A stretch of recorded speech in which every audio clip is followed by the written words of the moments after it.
Ay, nako po. Okay, so ito naman pag-usapan natin. In fairness, Sir JDB, galing mo mag-explain, whereas the other vloggers, ay salamat. Salamat sa appreciation. Everyone is happy, sana, sir, sana all. Sana makakulong ang mga yan para sure happy ang taong bayan. Sana nga ikulong na mga yan. Para happy. Si Boy Kilay, Boy Dila, si Jingay, Stone at Go. Kayo naman, huwag naman kayong atat. Pero sana nga talaga, no? Sana mangyari yung sinasabi ni ni Vince Dizon na magpapasko sa kulungan, di ba? Hmm. Hindi kasi may mga may mga pinangalanan na, di ba? Paunahin muna natin ito.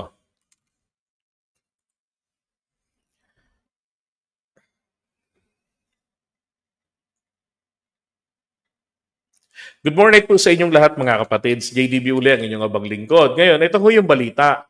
Yung decision po ni Samuel Martires noong 2019 na binabasura niya o binaliktad niya yung dismissal order ni Conchita Carpio Morales, yung nauna sa kanyang ombudsman, dyan sa kaso ni Joel Villanueva.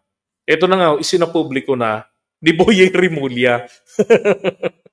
Lokong Boyeng ito, no? Pero dapat naman po talaga nga ang nagsapubliko nito ay itong si Martires, nang sa ganun malaman ng mga interested parties yung desisyon niya na i-reverse. Nang sa ganun ay ang mangyari, sila, file ng complaint or questionin nila sa Korte Suprema. 'Di ba? Kung tama ba yung ginawa niyang desisyon. Oh, pwedeng gano'n naman 'yun eh. Totally, ombudsman pa lang naman ang level na yan. So, lalong pwede yun. Eh, yung desisyon ng korte, naku-question. Eh, yan pa kayang, di ba, dismissal o reversal of dismissal order. Oh. Ay, hindi naniniwala. Nauna kasing bumaba nga pala ng July 30, 2016 yung desisyon niya. Samantalang, nung mag-MR ito ng November, ay, meron na siyang resulta na sinasabi ng NBI na na-furge yung pirma ni Joel Villanueva sa ilang mga dokumento. Plus, sabi ni Martires doon, yung letterhead na may pirma niya na siya yung nagre-request doon, eh hindi naman kanya yun eh. CBAC Party List representative siya. Hindi sa Buhay Party List. Sabi.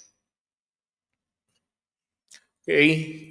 Now, research natin, tanong ko, gaano ba katagal ang para makapag desisyon ng isang ang ombudsman sa mga motion for reconsideration.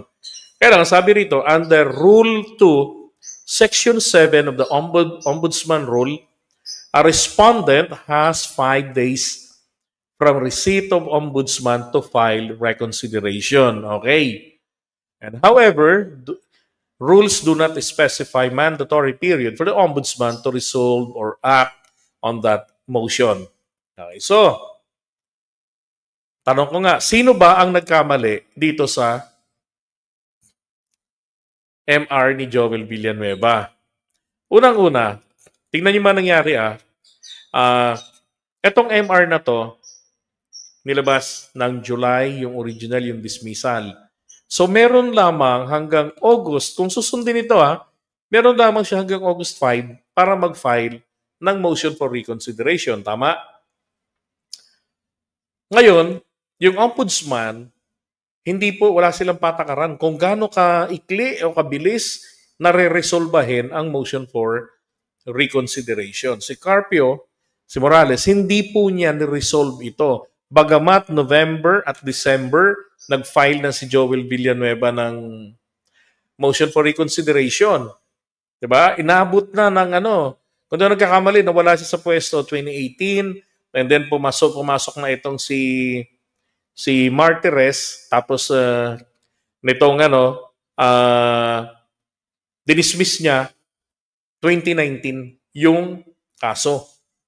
Ganoon naman yung nangyari. Now, sabi pa rito, Usual practical time, yan, simple cases about 1 to 3 months to resolve. Taon ang binilang eh. Or complex or high-profile cases can take 6 months longer, depending on workload, availability of the records, and need for legal review.